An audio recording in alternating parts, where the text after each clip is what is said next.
કોડીનારમાં કોંગ્રેસ કાર્યકર્તા સ્નેહ મિલન યોજાયું। લોકસભાની ચૂંટણી ટાણે પૂર્વ ધારાસભ્યો ફરી સક્રિય થઈ જતા રાજકારણ ગરમાયું તો તાલુકા કોંગ્રેસ પ્રમુખની ગેરહાજરી ચર્ચાનો વિષય।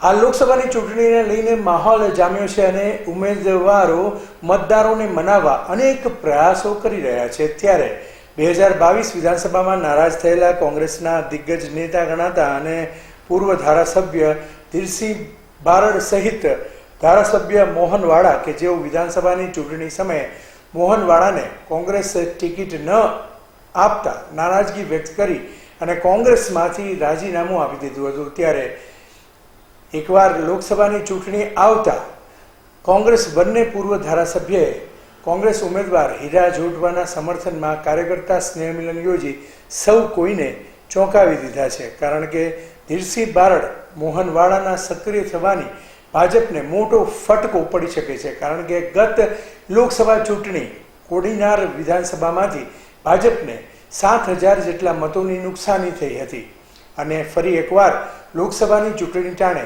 બંને નેતાઓ પોતાના કાર્યકરો સાથે સક્રિય થતા ભાજપ માટે કોડીનાર વિધાનસભા બેઠકમાંથી માથાનો દુખાવો બની શકે છે।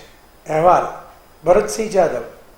ધીરસિંહ બાપાએ તો માત્ર માર્ગદર્શન આપવાની વાત કરી છે, પણ સાથે સાથે જે કોડીનાર તાલુકાના કોંગ્રેસના કાર્યકરો છે, જે વર્ષોથી ધીરસિંહ બાપાના વિશ્વાસ રાખીને બેઠા છે, નાના મોટા પ્રશ્નો હોય ત્યારે બાપા પાસે જે પ્રશ્નો લઈને આવતા હતા એ પ્રશ્નોમાં ધીરસિંહ બાપા આજે પોતાની વય પ્રમાણે જે ઓફિસોમાં જવાનું થાય કે એના પ્રશ્નોનું સોલ્યુશન માટે ક્યાંય બહાર જવાનું થાય તો ન જઈ શકે, એટલા માટે એમણે મને કીધેલું કે એક ઓફિસ ચાલુ રાખવી જોઈએ। કોંગ્રેસમાં જોડાયેલા જ હતા। મેં ફક્ત મારા ધારાસભ્ય પદેથી રાજીનામું આપ્યું હતું। તે દિવસેની તમે બાઇટ જોઈ શકો છો કે જ્યારે હું ધારાસભ્ય હતો અને મારી ટિકિટ કાપવાની વાત આવી ત્યારે ટિકિટ કપાણી ત્યારે માત્ર મેં જે કાર્યકર મિત્રો હતા એનો આક્રોશ હતો, એ આક્રોશને લઈને મોહનભાઈ પદનો ભીખ્યો નથી એવી સાબિત કરવા માટે મેં ફક્ત ધારાસભ્ય પદેથી રાજીનામું આપ્યું હતું। કોંગ્રેસ પાર્ટીમાંથી રાજીનામું નહોતું આપ્યું।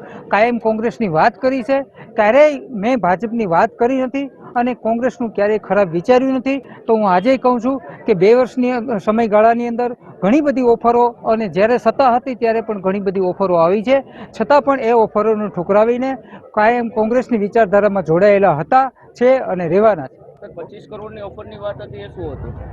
હવે જ્યારે લોકસભાની રાજ્યસભાની ચૂંટણી આવે ત્યારે આપ પત્રકાર તરીકે છો, જાણતા હશો કે ગુજરાતની અંદર ઘણા બધા મિત્રોને આવી કંઈક ઓફરો થઈ હશે ને એ ગયા હશે। મને પણ ક્યાંય કોઈ નાની મોટી ઓફરો થઈ હોય છે, પણ આજની તકે એનું નામ લેવાની કોઈ ઓલી નથી, પણ પૈસાની ઓફરો થતી હોય છે અને એ પૈસાની ઓફરો આપણે સ્વીકાર। કોડીનાર તાલુકાના લોકલાડીલા નેતા અને હર હંમેશા લોકો માટે જે લડત આપતા આવ્યા છે અને અત્યાર સુધી કોંગ્રેસમાં જેમને ખૂબ મહેનત કરી છે અને કોંગ્રેસ પાર્ટીને ખૂબ આગળ લાવ્યા છે એવા શ્રી ધીરસિંહ બાપાને ત્યાં આજે કોંગ્રેસના ઉમેદવાર શ્રી હીરાભાઈ જોટવાને સમર્થન માટે બધા ભેગા થયેલા આગેવાનો।